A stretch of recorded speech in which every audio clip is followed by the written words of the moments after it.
Bienvenue à tous, hein. Merci d'être venus à cette session sur les réunions fun et innovantes.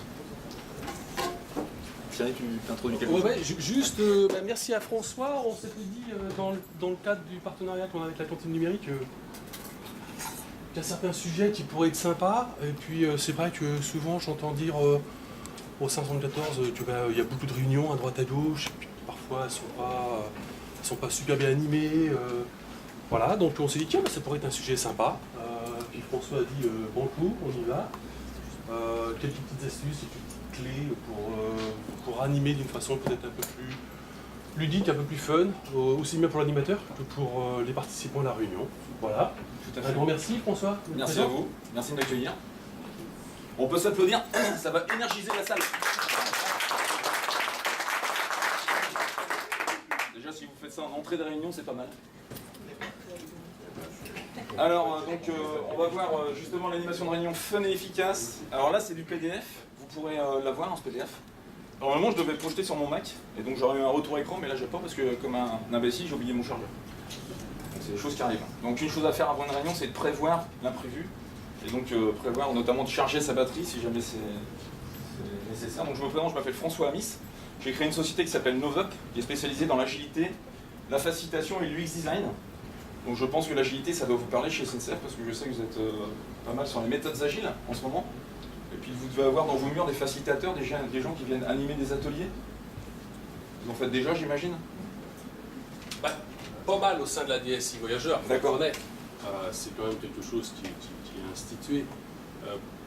De mon point de vue, venant de la région, des établissements, quand même moins. D'accord. Voilà. Très bien.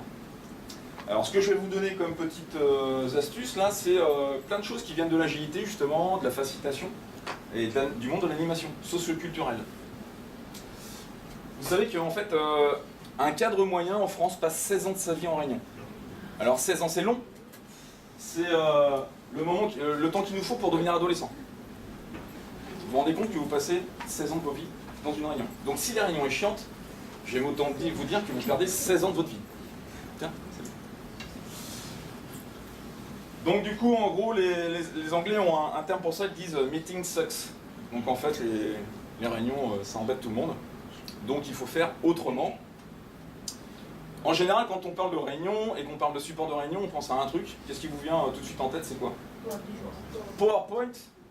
Donc les Anglais ont aussi une expression pour PowerPoint, Death by PowerPoint. En gros, PowerPoint est un serial killer qui a tué de nombreux participants dans des réunions. Peut-être que ça vous rappelle quelque chose. Vous reconnaissez peut-être quelqu'un. Souvent, c'est ce qu'on voit. Ce sont des présentations où il suffit de lire. L'animateur s'efface derrière son slide. Et du coup, l'assistant, c'est en mode écoute et complètement inactif, désactivé. Donc c'est vraiment l'inverse de ça qu'il faut faire. Seth Godin, qui était le directeur marketing de Yahoo, nous dit que si jamais vous avez uniquement des faits ou des chiffres à transmettre à vos participants, autant ne pas faire de réunion. Vous envoyez juste un rapport, les gens vont le lire, et puis vous aurez tous gagné du temps. Donc une réunion, il faut que ce soit vivant, et il faut que ce soit surtout participatif. Alors d'après vous, justement pour vous faire participer, à quoi ça peut servir une réunion? Prendre des décisions. Oui. Donner un cap. Oui. Partager de l'info. N'hésitez pas à mettre du coffre, hein, parce que peut-être qu'au fond ils n'entendent pas. Quoi d'autre? Se connaître. Se connaître, effectivement. Réfléchir collectivement. On doit faire. Réfléchir collectivement, se répartir ce qu'on a à faire. Effectivement. Alors moi j'ai identifié 4 grandes thématiques. Alors là, les visuels que vous voyez, ce sont ce qu'on appelle des sketch notes. Je travaille avec mon épouse, en fait, qui réalise du scribing lors de réunions, avec des groupes, justement pour construire une pensée visuelle. C'est aussi une des choses qu'on fait aujourd'hui dans les réunions, et qui rendent la réunion beaucoup plus ludique et attractive. Alors, oui, effectivement. Donc là, vu que j'ai plus mon slide, que c'est un PDF, normalement il y avait un effet hollywoodien avec des trucs partout. Mais vous avez déjà cité tout ce qu'il fallait dire. Donc j'ai rien à vous apprendre. Mais en gros, effectivement, ça va être diffuser de l'information, recueillir de l'information. Ça va être partager de l'information, ça va être prendre des décisions, mettre en place un plan d'action, partager une vision, faire du team building. Donc il y a tout un tas de thèmes pour les réunions. Alors comment est-ce qu'on peut changer le statut des réunions un peu embêtantes, irritantes parfois, et qui nous font perdre du temps? Il y a plusieurs choses à faire. Pour que ce soit fun, il faut avoir du plaisir à venir. Et surtout du plaisir à revenir. Donc en tant qu'animateur de réunion, j'imagine que tout le monde fait des réunions. Qui fait des réunions? Tout le monde? Ouais. Vous êtes tous animateurs de réunion? Ou vous l'avez été, ou vous le serez? Il n'y a rien de pire que de venir à une réunion en se disant bah, je sais que les gens, c'est pas, le sujet les intéresse pas, ils vont pas être motivés, ils vont pas participer, ils vont être juste en mode écoute. Pour l'animateur, c'est vraiment déstabilisant et c'est vraiment pénible. Autant pour l'assistance, pour les participants. C'est aussi chercher à être efficace parce qu'en fait une réunion, ça doit être quelque chose qui débouche sur un plan d'action. On doit se mettre d'accord sur quelque chose et on doit mener ensuite un plan d'action. Il faut impliquer tout le monde également. C'est-à-dire qu'il faut faire en sorte que les gens ne soient pas uniquement en mode inactive, écoute. Il faut qu'ils participent dans la réunion. C'est en fait un moment collectif. La réunion doit appartenir aux participants. Il faut aussi faire preuve d'écoute et d'ouverture d'esprit.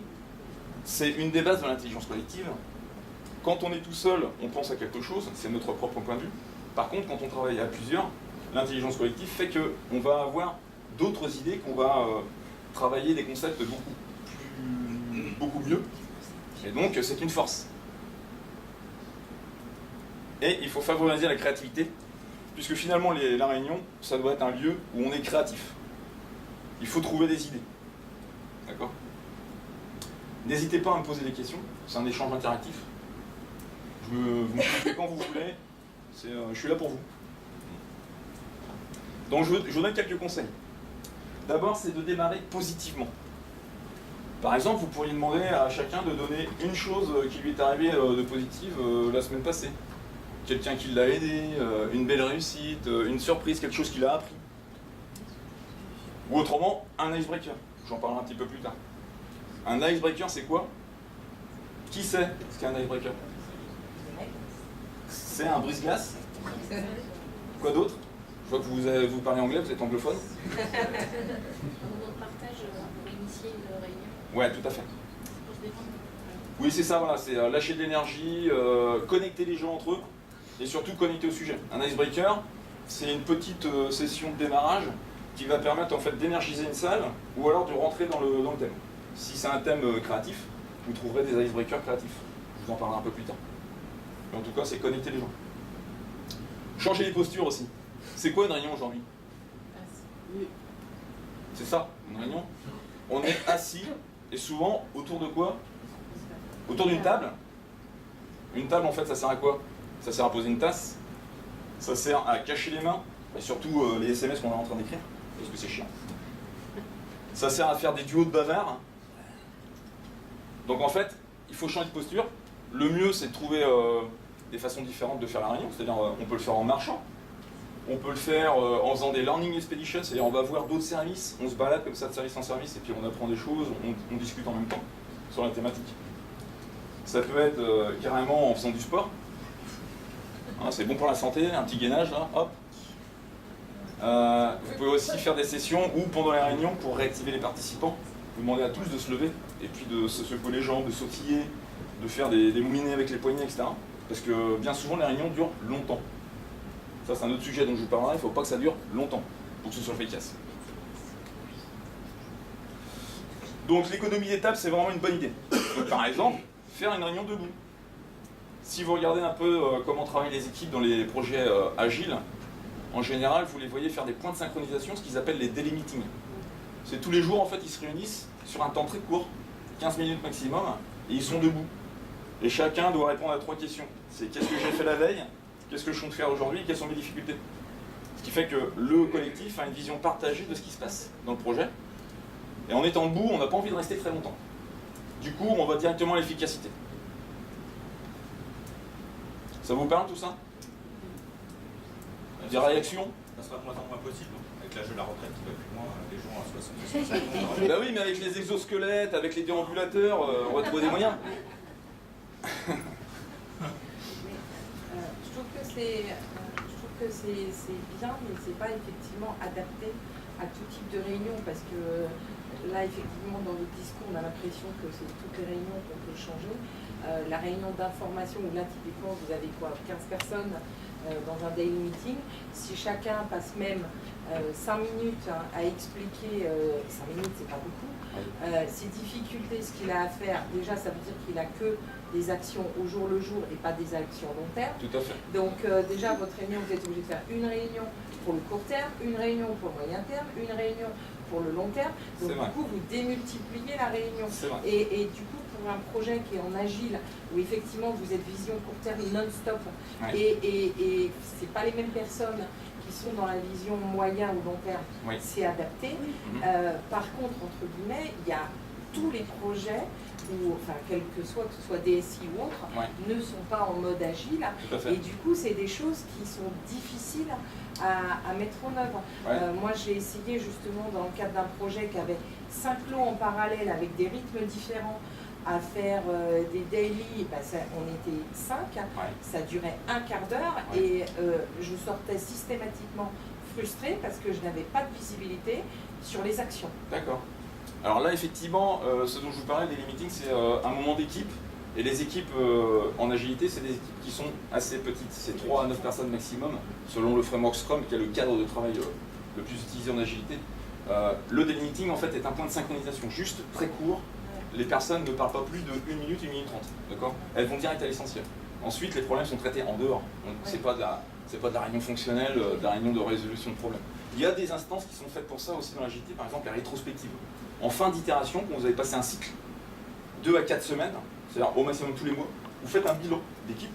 Et là, et je vous en parlerai, vous pouvez justement passer ces 3 heures pour une itération qui dure 4 semaines. Vous pouvez passer 3 heures ensemble et débattre des sujets qui vous tiennent à cœur. Je vous montrerai les outils qui vous permettent de faire ça.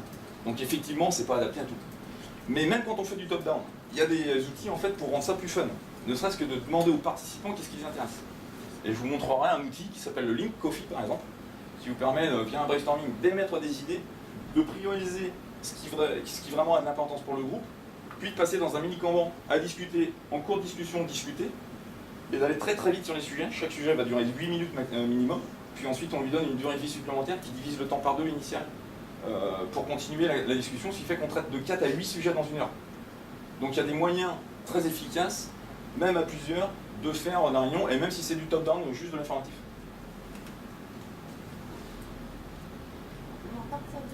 Oui, on va en reparler. Une autre chose que je vous conseille quand vous faites des réunions, c'est contraigner par le temps. Déjà, quand vous faites une réunion, considérez que les personnes qui vont venir se déplacent pour venir, puis se déplacent pour aller certainement à une autre réunion. Donc du coup, ne timeboxez pas une réunion ne prévoyez pas un temps complet sur une réunion de 1 heure, par exemple, si elle doit durer 1 heure, si vous avez un créneau de 1 heure. Réservez votre salle 1 heure, mais par contre, prenez au moins 10 minutes, un quart d'heure de débattement, ne serait-ce que pour les petits échanges qui auront lieu après, et surtout pour que les personnes puissent se déplacer à ailleurs. C'est tout bête. Et un autre truc aussi, c'est, je vous encourage à acheter un truc comme ça. Alors c'est très cher, ça vaut 70 € ça. Pourtant c'est juste c'est le même système que la pendule de votre cuisine. Mais c'est une licence. C'est des gens qui s'appellent Time Timer qui ont inventé un système où vous mettez un disque et vous montrez visuellement aux participants le temps que vous allouez à un sujet, à un exercice. Et du coup ça se décompte. C'est vachement stressant. Ah, c'est moins stressant que le système du maître d'école, c'est 2 minutes, 1 minute avant de ramasser les copies. Mais bon. Si on a envie de parler sur un sujet, on va pas dire bah non, attention, t'as 5 minutes pour parler de ça. Au bout d'un moment, ça veut dire quoi? Je l'arrête? Il n'y a pas d'action derrière, il n'y a rien? Alors justement, le système dont je parlais juste avant, le Link Coffee, typiquement, c'est fait pour ne pas frustrer comme ça. C'est-à-dire qu'en fait, on donne au départ un temps, puis ensuite c'est le groupe qui va collectivement décider de est-ce qu'on rajoute du temps ou est-ce qu'on arrête. Mais au moins, on n'a même pas monopolisé le temps de tout le monde à leur insu. Parce qu'une réunion, c'est pas non plus pour, comment dirais-je, développer l'ego, pour exister. C'est pas que ça. C'est ça, mais c'est pas que ça. Parce qu'on monopolise du temps de personnes aussi. Donc le fait de contraindre dans le temps, ça permet d'être efficace. Pas convaincu? Non. Voilà. Bah, faut essayer. Ah oui, non. J'ai l'impression que c'est tout de suite, c'est l'immédiateté, c'est la production. Voilà, c'est ça. Après, c'est le même principe que quand on a ce qu'on appelle un timekeeper. C'est ça, exactement. C'est ça. Sauf que lui, il faut qu'il soit suffisamment directif. Exactement. En restant diplomate. Tout à fait. En fait, l'être humain a un problème, c'est qu'il n'aime pas Il n'aime pas l'espace, il n'aime pas le trop. Dès que vous avez du temps, dès que vous avez de l'espace, vous allez le remplir, c'est naturel. Du coup, le fait d'essayer de contraindre comme ça va permettre d'aller directement à l'efficacité et d'essayer d'être synthétique, de résumer. Après, bien sûr, il y a la bienséance, il y a le respect des autres. On ne va pas couper quelqu'un parce que les 5 minutes sont passées. On va être un peu bienveillant quand même. Donc, un autre conseil que je vous donne, c'est de mettre du visuel. Essayez vraiment de faire des slides, par exemple, qui ont beaucoup d'images, avec très peu d'idées par slide, pour pas que les personnes soient en train de lire. Il vaut mieux qu'elles soient en train de vous écouter quand vous parlez. Il y aura une meilleure interaction, une meilleure vibration entre vous et votre public. Prévoyez aussi des temps de silence. Typiquement, quand il y a une réunion, souvent c'est soit c'est quelqu'un qui parle et puis c'est du début à la fin, soit c'est des échanges, donc il y a du brouhaha, etc. Donc ça crée de la fatigue mentale. Prévoyez des séances de travail où il y a un travail individuel, puis des travails de sous-groupe, et puis ensuite des échanges.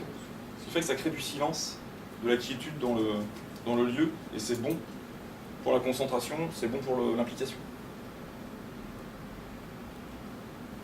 Si jamais vous êtes en retard, n'accélérez jamais. Préférez tronquer des parties de votre réunion, ce qui vous semble être le moins important. Parce que si vous accélérez, en fait, les personnes vont le percevoir et elles ont un sentiment de stress, de pression, qui sera néfaste.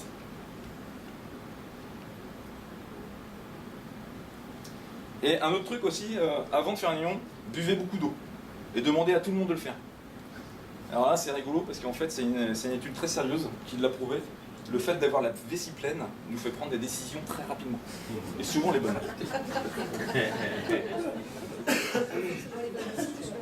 Alors j'ai dit de boire de l'eau. Hein. Parce que les décisions sont peut-être pas bonnes autrement.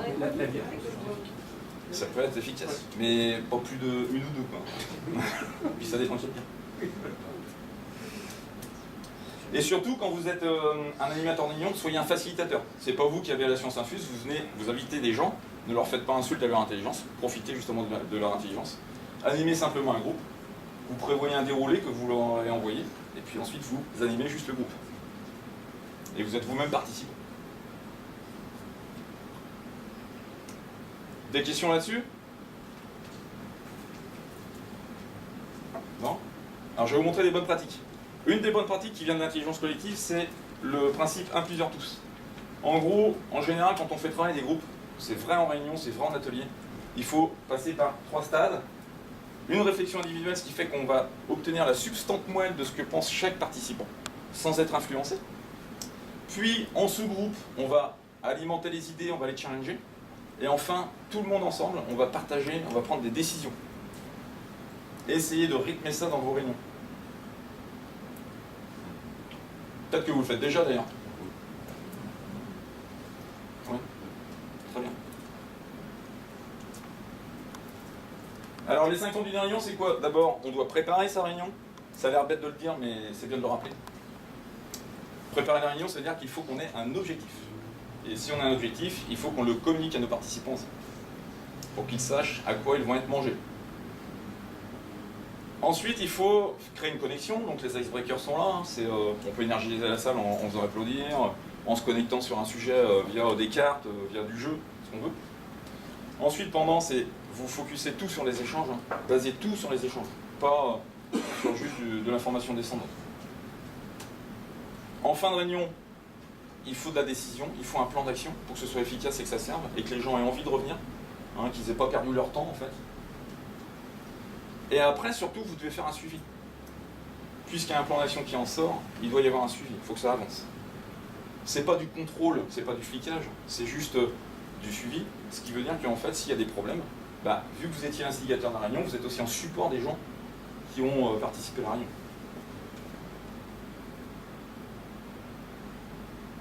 Donc avant la réunion, qu'est-ce qu'on peut faire? On peut utiliser un outil qui s'appelle le 7P Canvas. Alors 7P pourquoi? Parce qu'en fait, il y a tous les mots qui commencent par P. C'est se poser la question, pourquoi j'ai cette réunion? Quelle est la raison de cette réunion? Qui vont être les participants? Quel rôle ils vont jouer dans cette réunion? Typiquement, on parlait tout à l'heure de timekeeper, ça peut être ça un rôle. Le gardien du temps, ça peut être la personne qui va devoir insuffler des idées, qui sera un peu le créatif, l'innovateur. Il y aura peut-être dans l'assistance des leaders qu'on a déjà déterminés et on va essayer de les attirer dans la réunion pour qu'ils puissent déclencher des actions derrière. Il y a différents profils dans les réunions. Le processus, ça va être un déroulé, c'est-à-dire que vous allez détailler séquence par séquence, comme un filage quand on fait de la vidéo. Là. Séquence par séquence, qu'est-ce que vous allez faire, combien de temps ça va durer, et quel est le micro-objectif de chaque étape. Et ça, vous le communiquez à vos participants, avant la réunion aussi. Comme ça, ils peuvent vous poser des questions, se préparer. Le produit, c'est-à-dire qu'est-ce que vous allez livrer en fin de réunion, qu'est-ce que vous en attendez. Côté pratique, la logistique, où est-ce que ça se passe, quand est-ce que ça se passe. Les pièges à éviter, il y a peut-être des risques. Typiquement, si c'est des réunions, par exemple, de résolution de conflits avec votre équipe, il va falloir travailler bien en amont sur ces risques. Savoir les identifier, déjà vous renseigner comment vous pourriez apporter des réponses, etc. Et puis bien sûr, tout ce qu'il faut préparer avant, les supports, matériel, vidéo, etc. Donc si vous utilisez ce petit outil qui est très simple, au moins ça a le mérite de mettre à plat toute la partie réflexion. Ouais. C'est un équivalent du QQC ou CP Oui, c'est ça, ouais, tout à fait. Exactement. C'est vraiment quelques petites questions pour penser la réunion. Ça va, ça vous semble clair? Ouais. Il y a le même principe pour ceux qui doivent assister à la réunion. Pour ceux qui doivent assister à la réunion. Parce que nous, on est quand même victime de pas mal de réorg. Maintenant, le principe, quand on organise une réunion, c'est de prendre une liste de diffusion. Oui. Et, on invite la terre entière. D'accord. Et justement, des fois, même l'organisateur ne sait pas qui sont invités. D'accord. Et moi, je voudrais savoir, est-ce que nous, par exemple, quand on reçoit une invitation, on peut se poser une question en disant, est-ce que j'ai vraiment besoin d'aller à cette réunion et dire à l'initiateur de la réunion, que tu m'invites. Complètement. Est-ce qu'il y a un système un peu dans le même sens? Alors, il n'y a pas de système comme ça, non. Non, mais on peut se poser, pas à ma connaissance. On peut se poser les mêmes questions quand même. Ah oui, bien sûr. Bien sûr, et puis vous êtes en droit de ne pas aller à une réunion si vous considérez que vous n'avez pas de valeur ajoutée ou que ça n'a pas de valeur ajoutée pour vous. On n'est pas prisonnier des réunions. Ce que vous pouvez faire aussi, c'est envoyer les informations de votre réunion en amont de la réunion, en utilisant ce que font aujourd'hui les écoles qui font de la classe inversée. Vous avez déjà entendu parler de ces nouveaux systèmes. En fait, les professeurs donnent le cours à l'avance. Moi, j'ai ma fille qui est au lycée Guisto, ils font ça au lycée Guisto, là. Ils donnent le cours en avance, l'élève le lit, donc il l'intègre, il se pose des questions, et quand il vient en classe, là, c'est plus du top-down, c'est échange, participation, clarification. Du coup, c'est beaucoup plus efficace. Donc ça, vous pouvez le faire en réunion. C'est vous envoyer votre support. Tout simplement. C'est pas risqué, justement, dans certaines réunions, d'avoir des interprétations et que chaque participant, justement, parte dans son truc, parce que, effectivement, même les slides ou les documents que vous avez donnés ne sont pas systématiquement autoporteurs. Il n'y a pas tout. Bien sûr. Alors, effectivement, il faut. Et donc, entre guillemets, ça peut être. Chronophage sur votre début de réunion, de recadrer tout le monde sur oublier tout ce que vous aviez mal compris et canalisez-vous sur ce que je vous explique. Alors en fait, effectivement, ce système ne fonctionne que si vous envoyez de l'information qui ne va pas prêter trop à interprétation et qui ne sera pas trop anxiogène non plus. Parce qu'effectivement, si jamais vous déclenchez...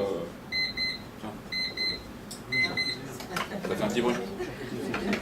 Si vous déclenchez un raz-de-marée, ça va pas être le but qu'on veut atteindre. Donc effectivement, c'est plus des grandes lignes. Sur un projet, je vois mal effectivement d'envoyer les documents avant parce que les gens vont arriver déjà avec 120 questions et du coup ils vont pas être forcément réceptifs sur justement la présentation, qu'est-ce qui est déjà lancé, qu'est-ce qui reste à déterminer ou autre. Chacun va partir déjà... Mais au moins ça mérite de faire réfléchir et de provoquer ces questions à l'avance, ce qui fait que vous vous mettez en posture d'échange préalable. Ça vous fait gagner aussi du temps en séance, parce que si les participants ont 120 questions en séance, bien sûr vous ne pourrez pas tout traiter, et là vous aurez de la frustration. Alors qu'en amont, effectivement, vous pourrez identifier des choses et déjà pré-travailler la réunion. Et peut-être même l'ajuster votre réunion. Alors en début de réunion, une chose qu'on peut faire, c'est mettre une boîte à doudou. Peut-être que vous connaissez déjà les boîtes à doudou, vous avez eu des enfants. Ben, on a tous des enfants là, qui s'appellent le smartphone aujourd'hui. un enfant terrible, et du coup le smartphone bousille nos réunions. Parce que souvent les personnes qui se mettent en retrait, se mettent totalement en retrait pour finir avec leur smartphone. SMS, Facebook et compagnie. Donc la boîte à doudou, c'est on invite tous les participants à mettre leur petit smartphone au chaud, hein, puis la boîte à doudou est visible, on sait qu'il est bien, et on le reprend à la fin. Ça peut être vécu mal, ça. C'est vrai, pourquoi? Parce que une réunion sans que les gens expriment le fait qu'ils soient d'astreinte, etc. et qu'ils aient besoin de suivre en parallèle les événements. Alors dans ce cas-là, effectivement, vous pouvez vous poser la question ou dire, bah voilà, la boîte à doudou, c'est pour ceux qui n'ont pas d'impératif opérationnel. Là, on peut comprendre, bien sûr. C'est quand même assez directif. Parce que le smartphone est devenu essentiel chez les gens, oui. On le voit. Mais est-ce qu'il est vraiment essentiel le temps d'une réunion? La question qu'on peut se poser, c'est ça. Parce que souvent, alors je vais revenir derrière, c'est aussi le temps de la réunion. Combien dure une réunion? En général, vos réunions durent combien de temps? En moyenne? 2 heures. 2 heures? Est-ce que vous pensez qu'en 2 heures, vous êtes efficace? Tout le temps? Non.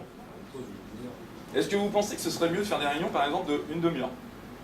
Et de faire plusieurs réunions d'une demi-heure? Ça dépend du type de réunion. Ça dépend du type de réunion. Ouais, ça dépend du type de réunion. Il y a des choses qui sont très adaptées en une demi-heure et il y a des sujets sur lesquels c'est même pas la peine de démarrer en une demi-heure. Vous avez à peine présenté le cadre que ça y est, vous partez sur autre chose. Et du coup, il y a une perte en ligne. Vaut mieux des fois se prendre 2 heures et réfléchir 2 heures entre les tenants, les aboutissants et les décisions, plutôt qu'y revenir. Ce qu'on dit, quand on interrompt un travail trop longtemps, on met plus de temps à s'y remettre. Tout à fait. C'est 20 minutes en général quand on part d'une tâche à une autre. Mais il y a certainement un ensemble de réunions qui peuvent être très contraintes. Et là, vous êtes beaucoup plus efficace. Et le téléphone n'est pas nécessaire pendant ce temps-là. On peut se passer une demi-heure du téléphone. Et pareil, les ordi portables, alors. Il y en a qui disent c'est parce qu'ils prennent des notes. Alors, des fois, c'est très désagréable parce qu'ils pianotent fort. Oui. Et il y en a, on ne sait pas s'ils prennent des notes ou si c'est autre chose. Oui, tout à fait. Bah, ça, c'est toujours le risque. Voilà. Si vous autorisez les ordinateurs, mettez des règles de respect entre vous en disant faites l'effort de participer. Si vous notez juste pour que ce soit des annotations, d'accord, mais il ne faut pas que ça devienne je suis en train d'écrire un mail, un rapport ou j'en sais rien. C'est aussi une question de respect entre vous. Mais si jamais vous identifiez quelqu'un qui est systématiquement le visiteur de la réunion, hein, c'est le gars qui passe comme ça, il vient, il s'installe, il a vu que il y avait de la lumière, puis il y a peut-être du café en plus, c'est génial. Et l'électricité, il fait chaud, les gens ont l'air sympas. Comment? Le problème, c'est que des fois, ce sont des réunions Barnum, et sur 2 heures, nous, ça nous intéressait 10 minutes. Oui, c'est ça. Et c'est ça le souci, c'est que c'est ça. Mais vous pouvez aussi saucissonner votre réunion en invitant les personnes à des créneaux prédéterminés. Ça, c'est pas intéressant. Et alors, je viens juste pour terminer sur ça. En gros, c'est si jamais vous avez le scribe systématique, invitez-le justement à prendre en note la réunion. Du coup, vous l'investissez d'une mission, et puis il pourra s'adonner à sa passion, c'est-à-dire le frapper le clavier. Est-ce qu'il y a des conseils, des bonnes pratiques appropriées aux réunions à distance? Parce que souvent, maintenant, on fait quand même des réunions avec des gens délocalisés. Oui. J'ai l'impression qu'il y a quand même quelques aspects que vous présentez là qui ne sont pas toujours appropriés. Alors là, c'est principalement du présentiel, là, effectivement. À distance? Vous avez de la visioconférence ou pas? Ah oui. Ouais. Alors les 6 voyageurs, on est répartis sur Lyon, Paris, Nantes. D'accord. Paris, plusieurs sites, Charleville-Mézières. Donc on fait beaucoup de visioconférences. On fait très souvent des réunions multisites. D'accord. En fait, dans les réunions comme ça, à distance, ce que j'ai pu constater qui est efficace, c'est les questions, les reformulations, les questions feedback. C'est-à-dire que vous sollicitez l'auditoire en disant qu'est-ce que vous pensez de ça, ou même vous nommez les gens à distance. Tiens Jean-Jacques, toi tu as eu le cas et vous faites participer les personnes, vous essayez d'activer comme ça petit à petit l'ensemble des personnes. Ce qui fait que même si dans un certain temps, dans une certaine tranche de la réunion, la personne s'était désengagée, à partir du moment où vous l'aurez réactivé, elle va faire plus attention parce qu'elle va dire oh là là, il va peut-être me rappeler lui. Il faut que je le compose. Lui redemander aussi s'il a bien compris, faire attention au bruit extérieur. Parce qu'avec nos systèmes, en fait, justement, les clac-clacs d'ordinateurs, Voilà, faire attention que vraiment au niveau de la pieuvre, ils nous entendent bien, et s'assurer qu'effectivement... Oui, c'est vrai, c'est vrai. Souvent, le problème de la pieuvre, c'est ça, c'est que les personnes sont un peu loin de la pieuvre, elles n'ont pas forcément une voix qui porte beaucoup.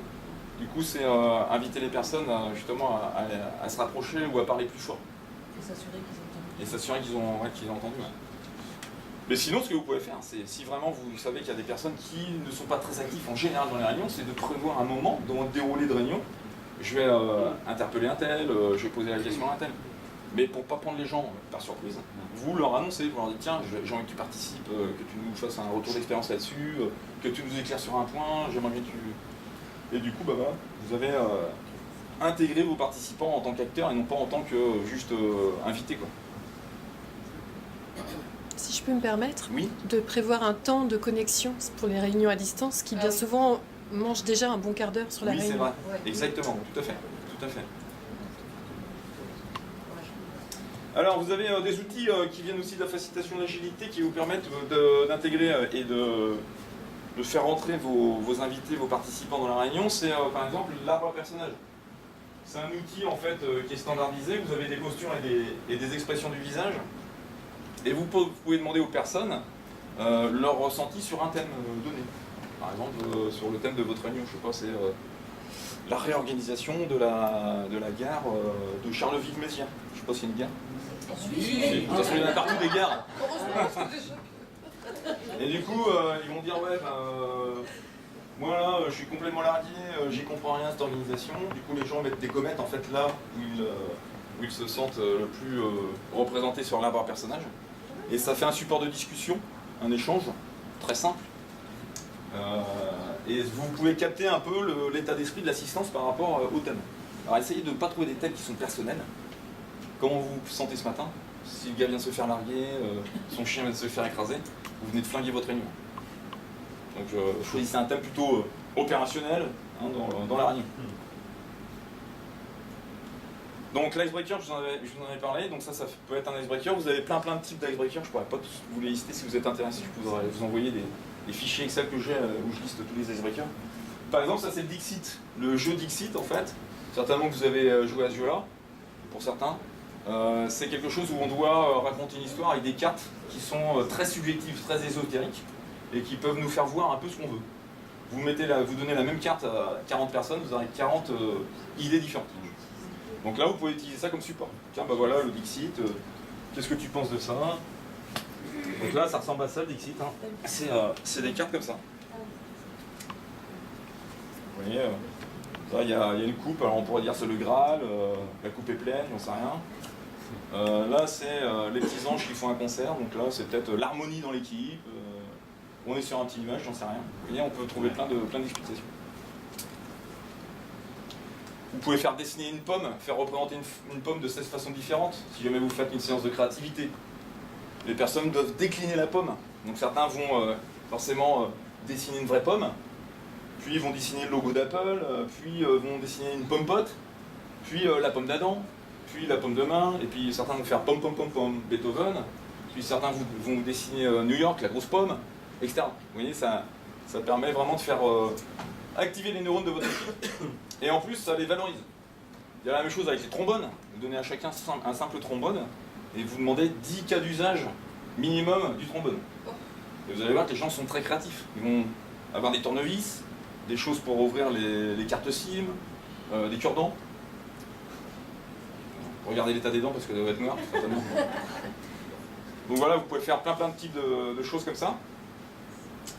Là, c'est un exemple que j'avais fait dans une banque, ça s'appelle l'Airplane. On demande à chacun de noter un mot par rapport à une thématique, quel est le mot qui vous vient en tête, et de faire un objet volant.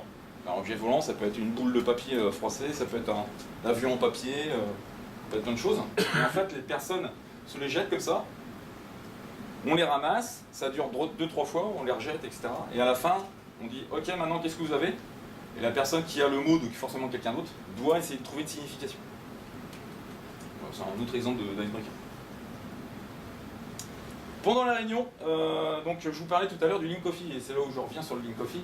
Ce que vous pouvez faire, c'est vous pouvez créer un mini Kanban, c'est-à-dire vous faites 3 colonnes, les sujets que vous voulez discuter, les sujets qui sont en cours de discussion, les sujets qui sont discutés. L'avantage de ça, c'est que c'est visuel, c'est ce qu'on appelle du management visuel. Donc vous allez demander à l'ensemble des participants de brainstormer, de lister l'ensemble des sujets qui leur tient à cœur sur des post-it que vous viendrez coller dans « à discuter ». Puis chacun, une fois qu'il a écrit ses post-it, quand il va venir les coller sur un brown paper, sur une vitre, sur un tableau blanc, ce que vous voulez, va expliquer en 2-3 mots c'est quoi le sujet, pourquoi ça lui tient à cœur. Donc une petite séance de mini-pitch, on appelle ça.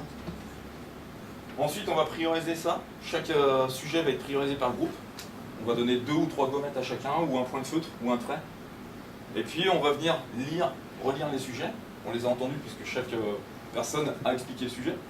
Et puis, on va mettre ces bâtons, les 3 par exemple, sur le même sujet, ou on va répartir les bâtons sur l'ensemble des sujets. Et c'est le nombre en fait qui va révéler quels sont les véritables sujets qui intéressent le groupe. D'accord? Et on va les trier par ordre de priorité du coup, ceux qui ont eu le plus de bâtons ou de gommettes, les plus en haut. Et on va commencer par le plus important. Et on descendra au fur et à mesure de la réunion, ce qui fait qu'au moins on aura traité des sujets qui plaisent au maximum à l'assistance. Donc chaque sujet va commencer, il a le droit à 8 minutes de vie, donc on discute pendant 8 minutes, et au bout de 8 minutes on fait un vote romain silencieux, c'est-à-dire que les personnes peuvent lever le pouce. Si majoritairement l'assistance lève le pouce, on divise le temps initial, c'est-à-dire qu'on redonne 4 minutes au sujet. Si les personnes le mettent à l'horizontale, on divise le temps par 4, donc on donne 2 minutes, et si c'est à la verticale, bah, là on arrête le sujet et on passe au suivant. Ce qui fait qu'un sujet peut durer entre 8 et 15 minutes. Donc entre 4 et 8 sujets à l'heure. Pas mal comme performance pour un réunion, en général. Et puis si vraiment il faut creuser, derrière on peut faire une réunion qui est vraiment là pour approfondir le truc. Et l'avantage aussi, c'est que vous faites vivre la discussion visuellement. Donc l'assistance à la fin de la réunion se dit bah, c'est super, on a été productif parce que visuellement je vois qu'on a traité tous ces sujets-là. Donc c'est un outil très simple qui ne coûte rien. Hein, vous pouvez prendre du brown paper si jamais vous n'avez pas de Féléda ou quoi que ce soit. Ça vaut 14 €. C'est un rouleau de 50 mètres qui fait 1 mètre de hauteur. Vous pouvez acheter ça un peu partout, Amazon, papeterie, où vous voulez. Et vous le scotchez sur les murs. Ou alors vous avez des surfaces avec de la peinture ou des vitres, et puis vous scotchez. Et puis vous dessinez 3 colonnes tout simplement. Et voilà, c'est parti. Vous utilisez déjà peut-être ce genre de choses? Oui. Vous aviez? Ben, je vous invite à essayer, vous allez voir, c'est efficace. Voilà ce que ça peut donner. Un ensemble de sujets, hop. Pareil, quand vous avez beaucoup de sujets qui sont émis par post-it, faites des regroupements pour dégager l'idée principale. On ne peut pas être trop dans le détail non plus. Donc là, on prend un sujet qu'on met là, en discussion, il y a les discussions. Quand la discussion s'arrête, on le balance ici. Et là, hop, on voit l'évolution. C'est important la gratification pour le groupe, dans tout, hein, voir la progression qu'on a faite. Un outil que vous pouvez faire aussi, c'est le World Café. Le World Café, en fait, c'est vous prévoyez un espace où vous mettez, par exemple, 4 chaises, et il y en a 3 qui sont toujours occupées par des participants. Et eux discutent entre eux. Et autour, vous mettez aussi des chaises, mais là, ce sont des gens qui sont là pour écouter. Et si jamais quelqu'un a envie de venir dans la discussion, il se rapproche et il prend la chaise là qui est jaune. Ce qui veut dire qu'un des participants qui était sur la chaise verte s'en va. Du coup, voilà, c'est un peu le forum, quoi. Donc chacun a le droit de citer, chacun a le droit à la parole, et peut intervenir quand il le souhaite. Et ceux qui ne veulent pas intervenir sont juste en écoute. L'aviateur et la reine. C'est ça, ouais. Non, pas là, on les tue pas, là. Vous pouvez aussi, quand vous avez des sujets controversés à discuter, utiliser les 4 coins. Souvent dans les pièces, à moins que ce soit une pièce ronde, on a des coins. Donc ce que vous pouvez faire, c'est préalablement à votre réunion, imaginer les objections que vous pourriez avoir ou les risques sur cette réunion-là, et vous placez dans les coins ce que vous avez imaginé, et vous demandez aux personnes, aux participants de venir se positionner dans les coins. Et ça permet en fait déjà d'évacuer la problématique, et surtout de le prendre en considération, et de le voir visuellement, et de faire participer les gens. Ça dépassionne aussi le sujet. Et parfois, vous allez avoir des opposants qui vont pas oser dire que ce sujet-là ne leur va pas du tout. Et puis, ils vont essayer de vous le faire comprendre, etc. Là, au moins, c'est franc, c'est clair, c'est affiché.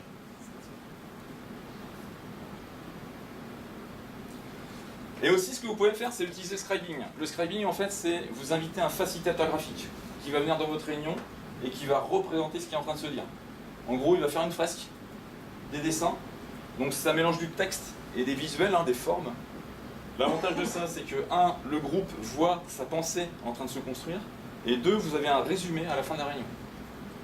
Donc pas besoin de prendre de notes, pas besoin d'envoyer un support ou quoi que ce soit. Donc ça, vous pouvez l'utiliser pour tout. Alors vous pouvez vous exercer à ça aussi. Pas besoin d'être un bon dessinateur.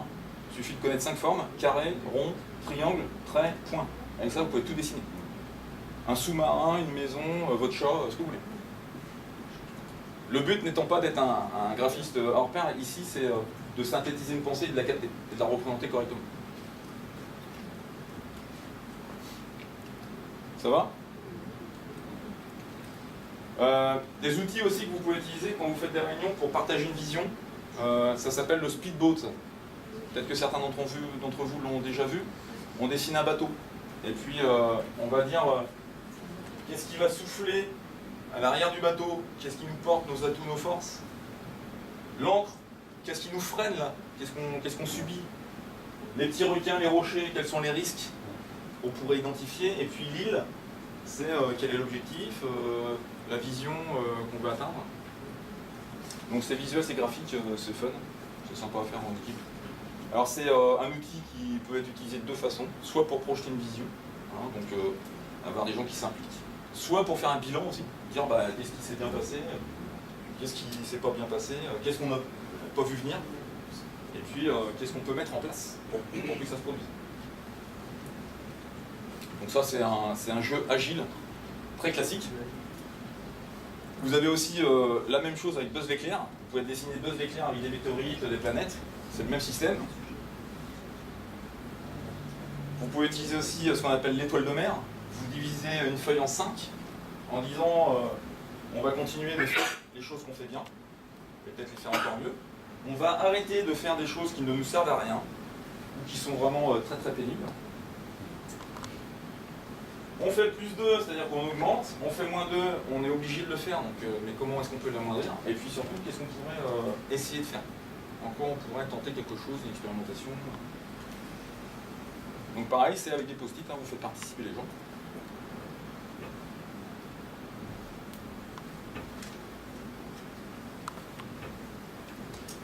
Et puis, en fin de réunion, essayez d'engager encore plus vos participants dans la mise en action, dans la mise en œuvre. Donc il y a un outil qui existe, par exemple, c'est le fil des engagements.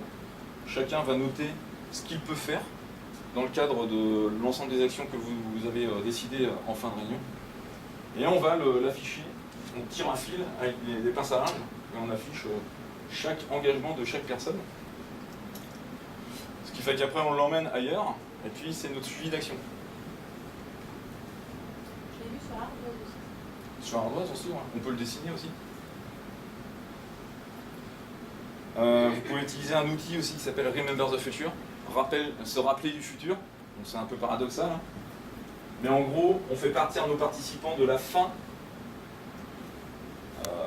d'un projet, par exemple un succès, et on se dit comment est-ce que ça a pu se produire ce succès, qu'est-ce qui s'est passé juste avant, puis juste avant, puis jusqu'avant et jusqu'à aujourd'hui. L'avantage de ça, c'est qu'en fait on est habitué à partir de maintenant pour aller à un objectif. On va d'un point A à un point B. Donc on a un schéma mental qui est construit comme ça. Le fait de partir du point B pour revenir au point A, ça vous fait penser à des choses différentes.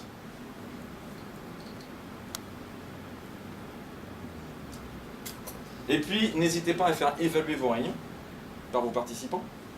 Parce que vous vous souvenez, je vous ai dit qu'il faut qu'il y ait du plaisir à venir, mais surtout à revenir. Donc si les participants se disent « Oh là là, j'ai subi quelque chose, là, ça m'a vraiment pris la tête, je ne reviendrai pas ». Donc au moins, faites-leur cracher la balle d'or. Dites-leur qu'est-ce que vous avez aimé, qu'est-ce qui vous a manqué, qu'est-ce que vous avez appris, et qu'est-ce que vous auriez aimé voir. Donc les personnes vont s'exprimer. Et ensuite, vous allez pouvoir analyser tout ça. Et vous challenger, vous dire comment moi, en tant qu'animateur réunion, je peux faire mieux. Et vous aussi, vous le faites en tant qu'animateur de réunion? Oui. Parce que vous avez quand même un objectif en tant qu'animateur de la réunion, et que des participants viennent, participent ou pas, oui. ou plus ou moins. Tout à fait. Et que vous aussi, vous avez un avis. Et bien sûr. Voilà, tout à fait. Ce qui fait que ça vous permet d'avoir un support pour exprimer au groupe de façon réfléchie, parce que vous n'allez pas le faire à l'oral, et donc c'est pas votre cerveau reptilien, le chacal, comme dirait le docteur David Marshall Rosenberg, sur la communication non violente, pour ceux qui connaissent. C'est pas le chacal qui va attaquer, parce que vous allez être obligé d'écrire, donc de réfléchir. Et si jamais vous avez un chacal qui est en train de se disperser sur votre post-it, vous allez vous en rendre compte. Vous n'allez pas forcément réfléchir. Donc c'est effectivement un bon outil pour vous. Puis vous ne garderez pas ça sous le cœur. Ce sera dit, ce sera écrit, et vous l'aurez fait sous une tournure bienveillante. C'est important. Une question sur oui. Chacun écrit sur des post-it et le donne à l'animateur, mais c'est restitué ou... Alors en fait, chacun écrit sur les post-it, vient le poser, et en le posant, explique. Tiens, voilà, j'ai dit ça parce que... Voilà, pourquoi. Faites ça comme ça, c'est beaucoup plus dynamique, et puis ça évite un gros travail de synthèse pour l'animateur. Vous faites travailler l'intelligence collective. L'intelligence collective, ça travaille dans le cerveau, mais ça travaille aussi dans les pattes et puis dans les mains. Faites les gens se déplacer, etc. Soyez un peu feignants. Au niveau du timing, il faut bien le prévoir. Oui. Parce que souvent, à la fin, ils ont tous envie de s'en aller. Oui, tout à fait. En fonction du nombre de participants, prévoyez à peu près 2 minutes par personne. Si vous êtes 10, prévoyez 20 minutes. Quoi. Hein, le temps d'écrire, le temps de poser des questions. Une réunion d'une heure, c'est... Oui. Mais vu que vous allez faire des réunions efficaces qui vont durer 30 minutes, avec un débattement de 10 minutes pour vous rendre à une prochaine réunion, bah vous aurez vos 20 minutes. Bon, j'exagère. Vous avez aussi un autre outil qui s'appelle le ROTI, Return on Time Invested, où on va demander aux participants de noter la réunion. Est-ce que j'ai gagné beaucoup de temps en venant ici, j'ai appris des choses très intéressantes? Je mets 5. Ou alors, est-ce que j'aurais mieux fait d'aller voir ma grand-mère? Parce que franchement, j'ai perdu mon temps ici. Là. Je sais même pas ce que je suis venu faire. Et là, ils mettent 1. Et puis après, vous avez le panel. Hein, bof, c'était conforme à mes attentes, c'est plutôt positif. J'en ai vraiment retiré des trucs. Et puis, superbe, wow, génial. Alors, je m'attendais pas à ça, c'était le festival. Donc, l'avantage, c'est qu'au moins le groupe voit l'appréciation globale, l'animateur aussi. Et vous pouvez le faire sous forme, ce que j'appelle le ROTI qualifié. Sous forme graphique, c'est-à-dire que là, vous mettez pareil, en arc de cercle, une notation de 1 à 5, bof, génial, et puis vous demandez aux personnes de noter silencieusement leur appréciation, et puis vous pouvez leur demander soit d'exprimer, soit de ne pas l'exprimer. Ça dépend du sujet, hein. Quelquefois il vaut mieux que ce soit juste un dégonflement de bourdouche là, qu'on appose. Et visuellement, vous voyez à peu près l'appréciation de l'assistance, et puis vous aurez des idées derrière pour vous améliorer aussi. Et enfin, après la réunion, alors il y a plein de choses, mais je vous en donne une là. Et, vous pouvez mettre en place ce qu'on appelle des arbres à solutions. C'est pendant que les actions se font, etc., il y a certainement des choses qui vont poser problème aux participants. Et vous pouvez poser, alors soit vous dessinez un arbre, soit un simple endroit où les personnes disposent de post-it rouge pour les problèmes, vert pour les idées. Et puis quand quelqu'un rencontre une problématique, il vient poser son post-it rouge, c'est visible, ça interpelle. Alors il faut mettre ça dans un lieu de passage ou dans la pièce où se trouve l'équipe par exemple. Et puis quelqu'un qui va avoir une idée en lisant le problème va pouvoir la noter sur un post-it vert.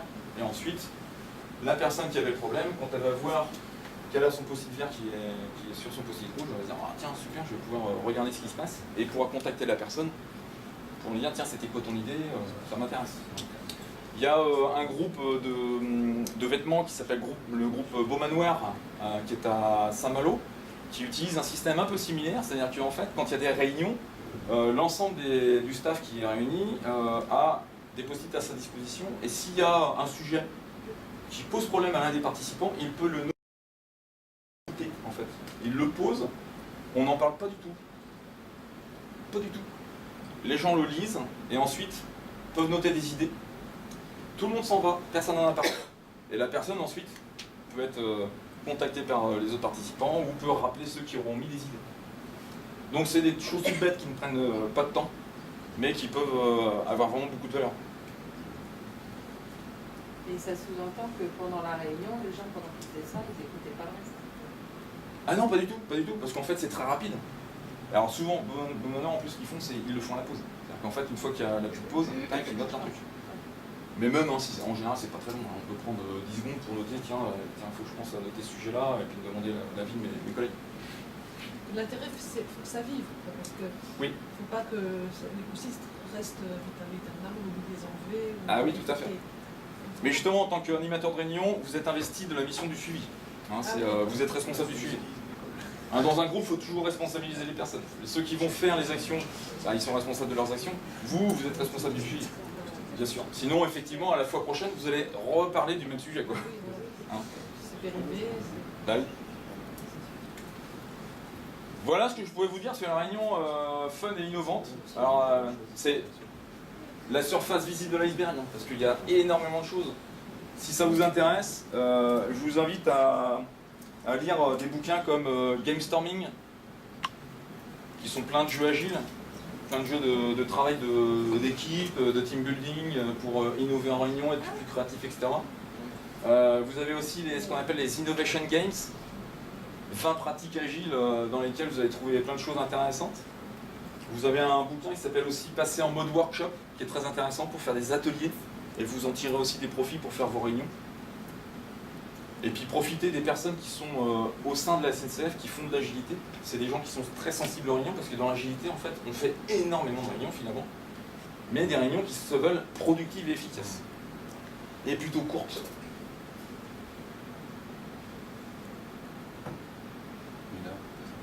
Une 9h58. Je suis à votre disposition, je peux rester un peu plus longtemps si vous avez des questions, ça fait plaisir. Donc je vous remercie pour votre accueil. Dans ce que vous avez décrit là, avoir une équipe sur un sujet, débattre ensemble, oui, ça paraît idéal. Oui. Quand par contre on fait une réunion sur un sujet descendant, on a, comme vous, aujourd'hui, vous avez fait une réunion plutôt dans le sens descendant, on ne s'est pas exprimé, hein, d'accord. Donc la rendre agile, c'est moins facile. Oui. Vous voyez ce que je veux dire? Oui, tout à fait. Et ça, j'ai pas compris trop. J'aurais aimé ces deux séparations. D'accord. Hein, c'est-à-dire sur la partie d'animation descendante, c'est-à-dire sur un sujet qu'on a exprimé. Oui. Alors, il y a au bout d'un moment un tour de table qui se fait sur différents sujets et peut-être des actions qui émanent du groupe, en quelque sorte. Mais bien souvent, le point de départ, c'est un PPT, effectivement, et c'est un sujet qui descend. Alors, ce sujet, je me pose la question, est-ce qu'on l'envoie avant? Est-ce qu'on envoie le PPT déjà préparé? Puisque je prépare mon sujet. C'est bien d'envoyer avant. Mais quand vous l'envoyez aussi, c'est de prévoir des plages où vous allez intégrer des sujets des participants. C'est-à-dire que vous avez... En général, une réunion, c'est comme un post-it. Une idée, un post-it. On n'écrit pas un roman sur un post-it. Une réunion, c'est comme une application. Une application, quand on parle de mobile first, les applications mobiles ont une fonctionnalité principale.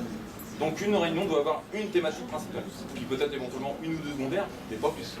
Donc ça veut dire que vous prévoyez votre temps, vous articulez votre temps sur votre problématique principale, l'objet vraiment de votre réunion, et surtout vous intercalez, peut-être en quinconce, les sujets des participants. Donc là vous pouvez les solliciter. Ça c'est possible de le faire. Lors de l'invitation. Lors de l'invitation. Et puis même en séance avec le Link Coffee dont je vous ai parlé tout à l'heure, les 3 colonnes, ça vous permet de faire ça aussi. Par exemple.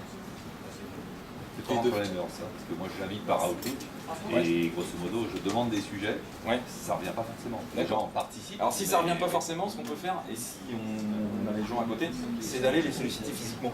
C'est humain. Dans l'agilité par exemple, on dit on va privilégier le face à face.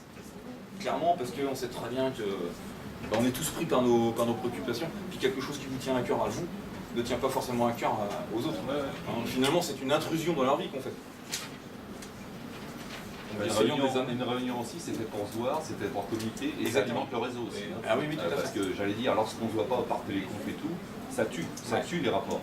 Dès qu'on se voit une seule fois, ça améliore tout de suite les relations. Ah oui, ça faut le dire. Moi j'avais un chef qui le disait sous une forme plus crue que ce que je vais vous dire, mais il disait en fait l'être humain est un animal. Donc il a besoin de se renifler, 3 petits points, je vais poser dans la suite. Mais c'est vrai, parce qu'en fait, c'est l'idée de loin des yeux, loin du cœur. En fait, on a besoin de contact, on a besoin de se voir, on a besoin de vivre des choses ensemble. C'est ça. C'est normal. Donc, oui. J'ai une question. Quand vous envoyez les sujets à l'avance ou les documents d'avance, il va se créer des questions automatiquement. Oui. Les questions, sachant qu'elles seront abordées probablement au fil de la réunion, il est préférable de les amorcer dès le départ, c'est-à-dire dès le début de la réunion, demander s'il y a des questions à les traiter, ou alors de dire écoutez, on va traiter ce genre de questions au fur et à mesure. Moi, si je pose une question et puis on dit non, mais on va voir ça, ça tout à fait. Un petit peu. Exactement. Moi, je suis plutôt partisan, il y a plusieurs écoles, moi je suis plutôt partisan de déballer le truc tout de suite, parce que sinon la personne va y penser pendant toute la réunion en fait. Donc là vous évacuez, prise en considération de la personne, du coup vous avez un allié, et puis au moins elle n'est pas en train de se dire attends mais quand est-ce que je vais passer, et puis tiens il va faire exprès de remplir la réunion, puis je vais pas avoir le droit de citer quoi. Oui, mais on risque d'avoir, en envoyant les documents au préalable, on risque d'avoir pas mal de questions. Donc est-ce qu'on prend 10 minutes, un quart d'heure pour dire on traite toutes les questions même ça va dépendre des questions. Dans ce cas-là, vous pourriez utiliser encore une fois de plus le link copy dont vous avez parlé. Mais ce que vous pouvez aussi faire, c'est préalablement aller voir en one-to-one chaque personne et puis expliquer, vas-y, donne-moi ta problématique, c'est ta question, qu'est-ce que tu n'as pas compris, ou alors qu'est-ce que tu veux dire. Et puis rassembler l'ensemble des questions, l'ensemble du temps que ça représente et de l'articuler. Et si jamais ça passe pas, parce qu'il y a trop de questions, c'est de prévenir les personnes en disant bah là, matériellement parlant, ça ne passera pas. Donc on pourra le traiter de façon différente, mais on va l'organiser sur 2-3 réunions, j'en sais rien, il y a toujours des façons de le faire. Mais il faut le prendre en compte, il faut le prendre en considération. Et puis il faut le communiquer aussi. Quand vous avez des questions, c'est que certainement elles intéressent d'autres personnes. Et souvent, dans des assistances, vous avez des gens qui vont oser lever la main, poser des questions, d'autres vont être plus en retrait parce que c'est dans leur nature. Le fait de le rendre public, c'est un des principes de l'agilité aussi, de rendre transparent les choses. Vous allez pouvoir permettre aux autres de se rendre compte que la problématique qu'ils ont est vécue par d'autres aussi. Ce qui va réengager les personnes encore plus, les impliquer plus dans le sujet. Donc par exemple, vous pourriez faire un fil temporaire. Sur Slack, sur Twitter, il y a des outils comme ça aujourd'hui qui existent, qui pourraient être un support pour la réunion, où il y aurait un échange ou au moins une prise de conscience sur les thèmes qui sont abordés. Et c'est temporaire, par exemple. Il y a plein de façons de le faire. C'est juste un exemple. Et si la question arrive avant la réunion, on y répond quand même ou... La question, si elle arrive avant la réunion, bah, si vous pouvez y répondre. La personne dit tiens, ça j'ai pas compris, est-ce qu'on fait avant la réunion, on y répond? Oui. Idéalement, répondez à la question avant la réunion et communiquez votre réponse. Oui, ça peut intéresser. Parce que ça peut intéresser d'autres personnes. C'est ce qu'on voit en fait sur les sites web, les entreprises font des facs. Frequently Ask Question, bah c'est ça. Faites une fac de votre réunion. Utilisez votre créativité, il y a plein d'outils. Là c'est juste une petite partie. Faites-le comme vous sentez, mais surtout faites-le en vous intéressant à votre groupe. Renseignez-vous sur la population. Alors normalement vous connaissez les gens que vous invitez en général dans une entreprise. Mais si jamais vous le faites par exemple dans du grand public, essayez de savoir qui va venir, c'est quoi les centres d'intérêt des personnes, pour essayer de cibler un peu quoi.